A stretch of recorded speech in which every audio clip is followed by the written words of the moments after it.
But we're going to turn now to a different look at housing in Detroit. One Macomb County developer is starting to buy and renovate in the Islandview neighborhood. And the concern that longtime residents could face higher rents or be pushed out by new development is very real there. But what's happening at 4 units along Grand Boulevard could be a small-scale solution. Will Glover has the story.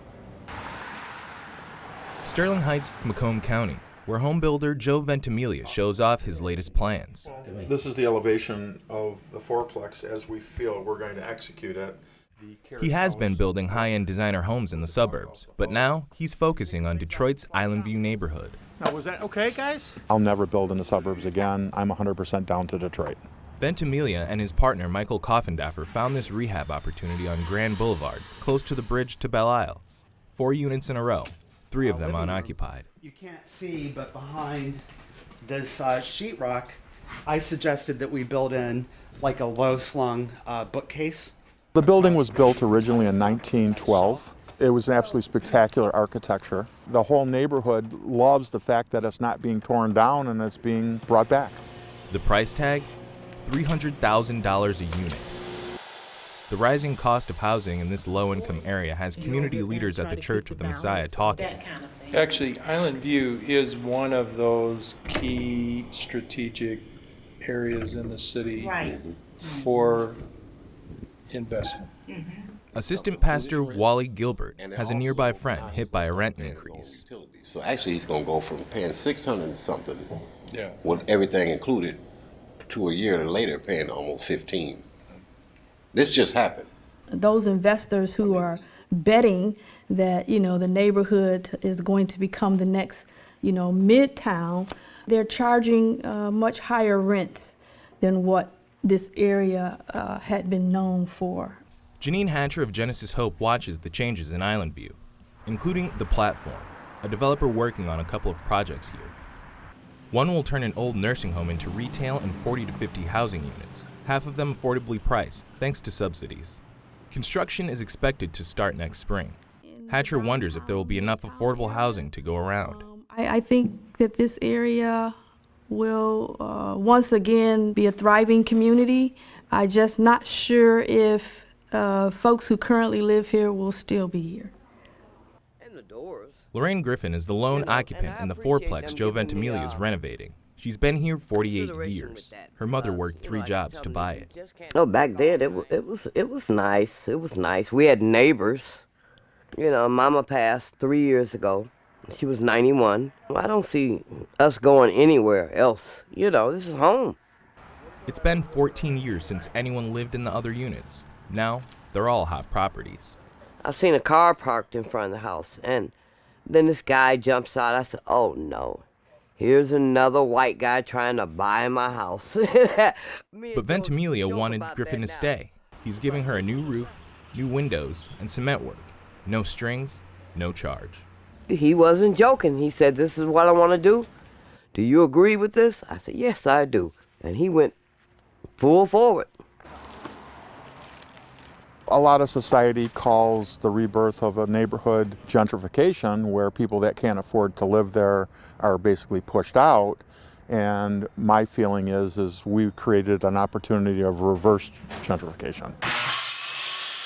Ventimiglia has hired and trained locals to finish these units and more properties he's acquired. People from Islandview, some who just happened by. I rode past on my bike and I asked Joe for a job. And he said, when can you start? I said, as soon as I get back. It's been easy for Mark Williams to get work painting on construction sites, but hard to find a real job opportunity. It happens all the time, but not like this. You get a day or two, not a job. So this is a lot different. And it's connected up with some education. It's to specialize. When I leave here, I will specialize in something besides painting. I sure will. I get more experience over here, working with professionals, trying to better myself, just learning more. You don't only get to know these guys, you get to know everybody in the neighborhood. The restaurants, it's you come down here, you actually feel like you're part of the community. This is something that you can do all over the city. Instead of just sitting and waiting on somebody to let their property go or sell it, build around them, help build them up. You know, it helps everybody. Griffin's unit, valued at $10,000, is about to be worth 30 times more. In time, she'll pass it on to her granddaughter. Ventimiglia thinks he's found a new model for development, the reverse gentrification, he calls it, where homeowners in attached properties can stay put if developers are willing to give up some of their bottom line. It's a perfect example of how people should be allowed to stay within the community. We just have to find a creative way to accomplish it.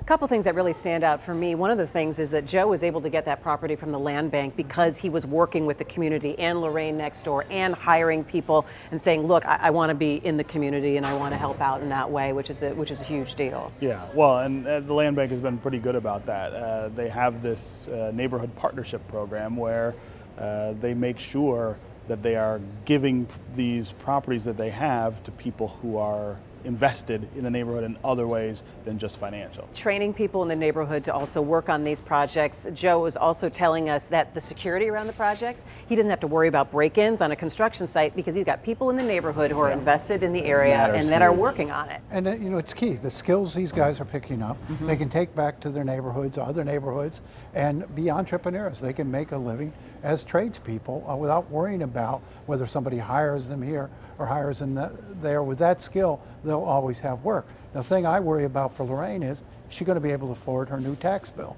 Yeah, and that's definitely a consideration once you have that kind of property value. She may qualify for the poverty exemption for taxes, but that's hard to get. It's hard to renew and keep up with. So. Well, and can you duplicate this on a larger scale in other neighborhoods? This is just one pocket. We're going to continue to follow what they're doing there in Islandview.